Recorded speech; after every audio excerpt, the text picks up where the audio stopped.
The story I'm about to recount is a true story, as far as I know. I first heard it in 1984. What happened was this. One night in 1984, my best friend and I, who I'll leave unnamed out of respect for his privacy, were skateboarding in the Oak Knoll Shopping Center.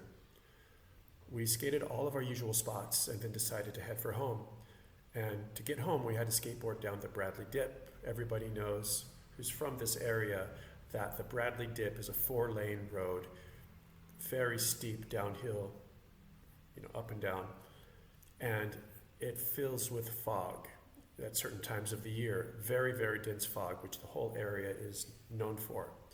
So as we start down the Bradley Dip, my friend, he just stops and he can't go forward. We ended up sitting on our skateboards on the side of the road, sitting on the sidewalk, feet in the gutter, and he told me the following story. I've changed some of the details, like I said, out of respect for some people's privacy. I may tell more of the story later after the statute of limitations has expired. Bobby and the Devil. It began to get foggy in the evening in the month of May. The fog lasted until the next morning, sometimes until 10 or 11 a.m. Bobby rode his bicycle unconcernedly through the neighborhood. He knew the route well, despite the fog. The boy rode this way often, to visit friends, to attend school, or to skate the half-pipe on Foster Road. Bobby loved skateboarding. He and a few friends had been at the skateboard ramp all afternoon. As usual, Bobby was the last to leave. He bungee corded his skateboard to the rack on his bicycle and started for home. As Bobby rode towards home, the fog became thicker. He could no longer see the eucalyptus trees that lined either side of the road. On a clear day, the trees seemed to slide past as he rode down this hill, the steepest hill on his route home. On this evening, the eucalyptus trees were obscured by fog. To make matters worse, the temperature had dropped since he had started for home, and the sweat on his skin chilled him. Bobby continued to pedal down the hill. The thickness of the fog dampened all sound around him. He could no longer hear the passing traffic.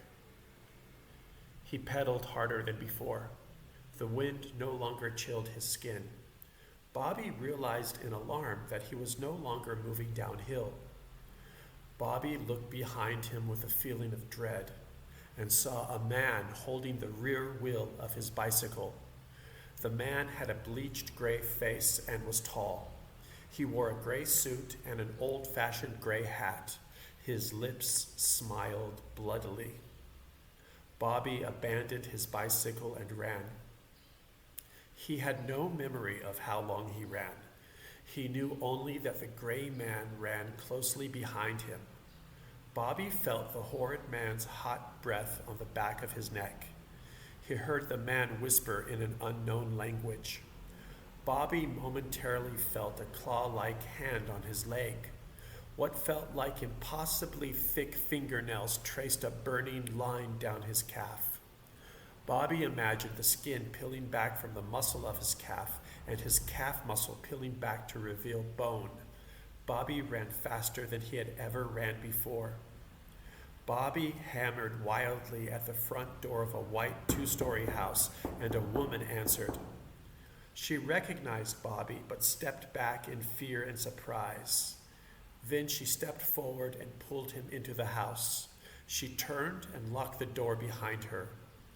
"What happened to you, Bobby? Was there an accident?" Dorothy asked concernedly. Bobby couldn't speak.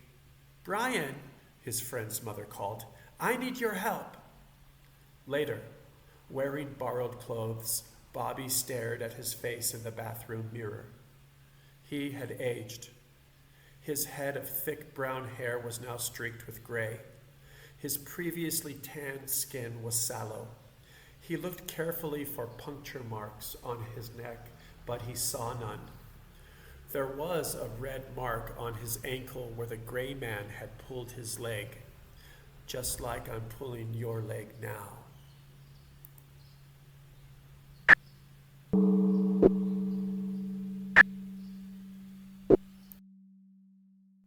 Thank you for listening to this episode of Hard English Stories. I'm your host, Frank Davis. If you've enjoyed this story, please follow us on Spotify or YouTube and be sure to share with a friend. Study hard English stories.